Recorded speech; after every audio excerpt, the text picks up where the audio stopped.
Mercedes, and yes, you are manifesting with Mercedes. Listen, you are always asking. So we live in a society where people have difficulty saying what they want, saying what they need. It is extremely important for you to realize whether you open up your mouth or whether you do not, you're always asking. You're always either asking from your head, you're asking from your heart, or you are asking from your mouth. So when we say you're always asking from your head, two key things to remember. One, when you're thinking, whatever it is you're thinking, whatever it is that's ruminating through your mind, then you are asking. So often when we allow conversations to go through our head, when we rehearse something that whether it happened before or whether it's something that may be coming down the pipeline, when you're thinking about it, you're asking. One of the things you always hear me say is that we sow in thought, we sow in word, and we sow in deed. So even when you're thinking about those things, either from your past, what's going on right now, or what you desire for your future, you're always asking. So this is where you have to be mindful and you have to govern your thoughts to make sure that whatever it is you're thinking, it's what you actually want to live. It's actually what you want to see made manifest in your life. You know, sometimes you have those rehearsed conversations, right? And you're playing scenarios around in your head. The reason you have to be careful, the reason you have to be mindful is, listen, you know the scripture that says, "For I know the thoughts that I think toward you, thoughts of peace and not of evil, to bring you through to an expected end." Here's what. That's not just talking about God and what he thinks about our expected end. It's also talking about you and your expected end. One of the reasons you keep having poor relationships, bad conversations, fight and ill will, whether it's at your house or whether it's at church or whether it's at work, part of the reason is you are rehearsing the conversations, but you're doing so in a negative and a derogatory manner. You thinking about what you should have said and what you gonna say, and all of that is thoughts of evil, but instead your thoughts should be of peace. How can we both come out winners in this conversation? How can we all come out with the victory in specific situations and specific scenarios? So whether you are positive or negative, whether it's beneficial or whether it's detrimental, you are rehearsing conversations and you are rehearsing scenarios. When you're thinking, you're asking. So make sure whatever it is that you're thinking about is exactly the outcome, the expected end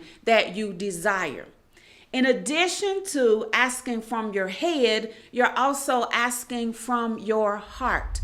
Remember, whatsoever man thinks in his heart, so is he. So even though the pain is hidden, even though it's secret and you think nobody knows about it, one of the reasons that you keep experiencing the same thing over and over, one of the things you keep dating the same man, he just got a different body and a different name, is because the secret pain that is in your heart is what you're putting out to the universe. It's what you're putting out to the world. And although your intentions are good, and although you don't want to live that again, if that's what's constantly ruminating in your heart, that is who you are. That is what you are. So you have to be mindful with your heart that that secret pain is causing you to sow seeds that bring forth a harvest that you don't want to reap.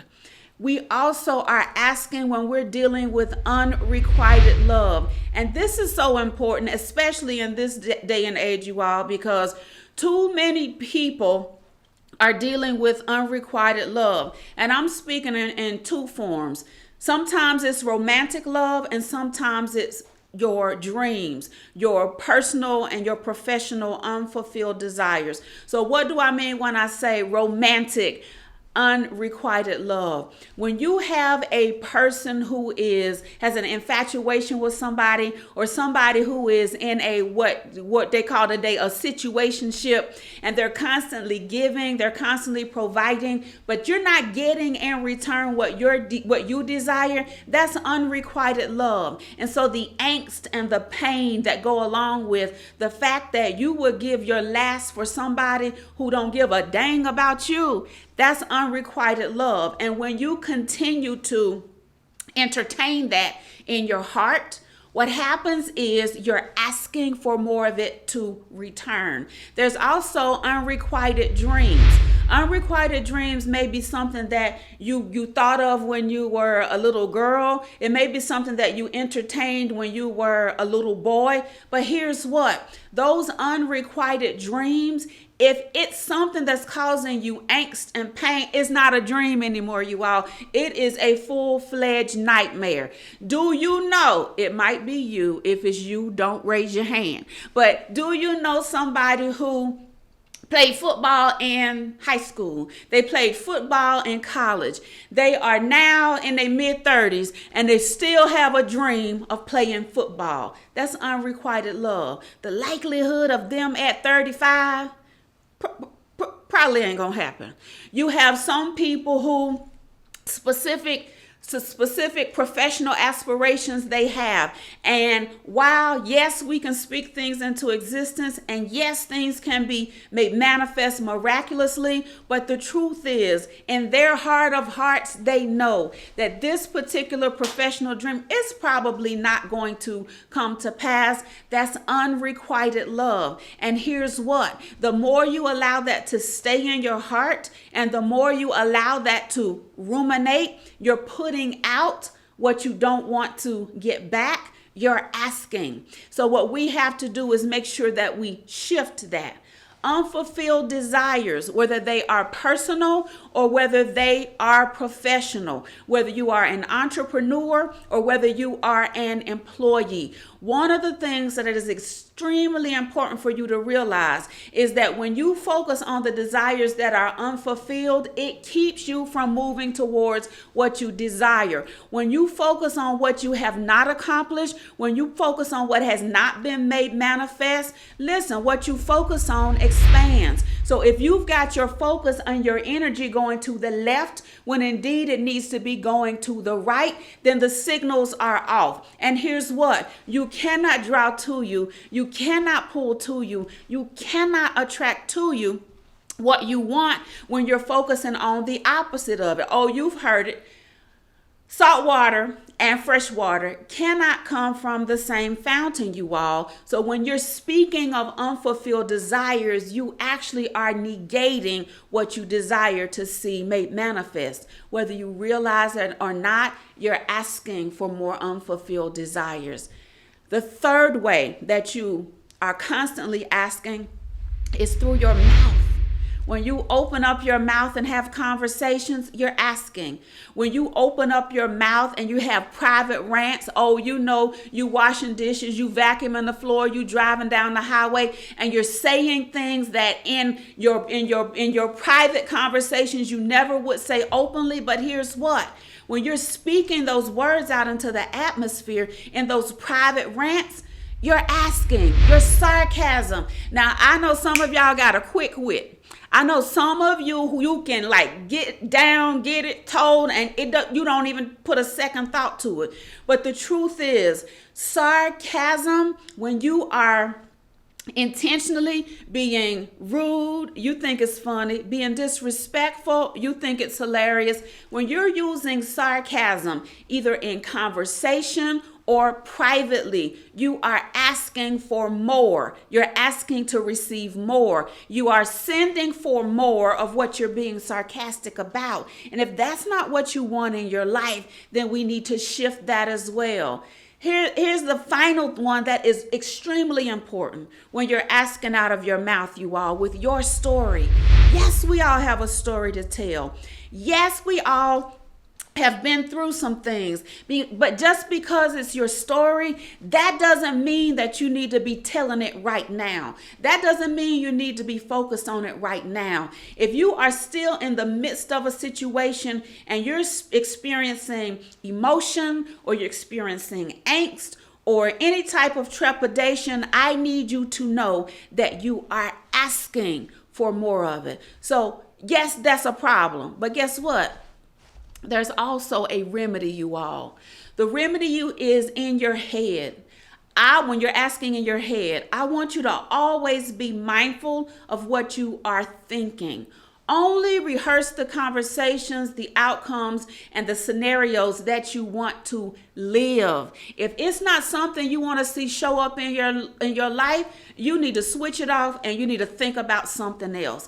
In your heart, if you've got secret pain, you need to entertain joy instead. If you've got unrequited love, then you need to shift the focus to what or to who returns your love. Stop sending all that love to something or somebody who's not giving it back, and find something or somebody who does. If you're focused on unfulfilled desires, shift yourself to refocus on actions. Listen, your conversations. You don't need to have a conversation with everybody who call your phone.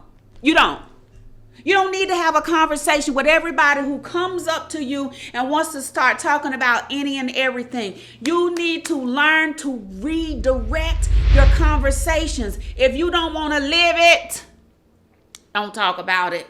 Your private rants and your sarcasm, they're fueled by anger or hurt. Shift it. Shift it to focus on what you want versus what you don't want. And here's the thing about your story.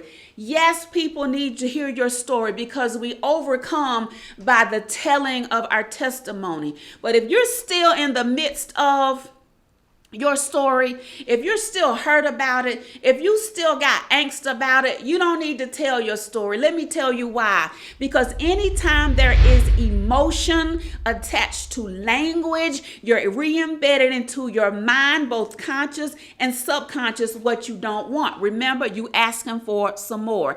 Anytime you have emotion attached to your conversation when you're telling people, you are re-embedding it in your heart. Whether it is helpful to you or whether it is harmful to you, that is what you're doing. And so here's what we don't want to be asking for that anymore. It's one of the reasons why I often tell people, if a woman you all has gone through domestic violence, she don't need to tell her story while she's still coming up out of her story, because it re-embeds into the mind and into the emotions that this is normal, it's habitual, it is okay, and that's not what we want. It is often the reason there's a specific subset of the population that I worked with for more than 10 years.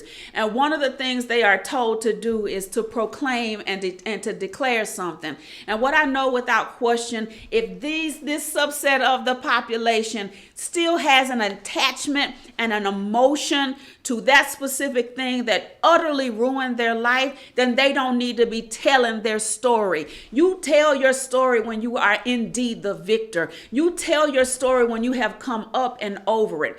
Emotions, you all, drive the asking. Emotions, you all, are, remember, part of the seeds that we sow in the earth realm and in the spirit realm. So what you want to be very clear of and what you want to be very sure about is that if you're telling your story, that the emotion is removed from it. You got another story you can tell until you get completely delivered from that one. So here's what. Know that you are always asking. You're always asking in your head. You're always asking in your heart. And you're always asking out of your mouth. What you want to be explicitly clear about is whether it's mind, whether it's heart, or whether it is mouth. That what is being emitted is something that you want to come back to you. That is something that you want to see made manifest. Govern your thoughts, govern your word, and govern your heart. I'm Mercedes, and yes, you are manifesting with Mercedes.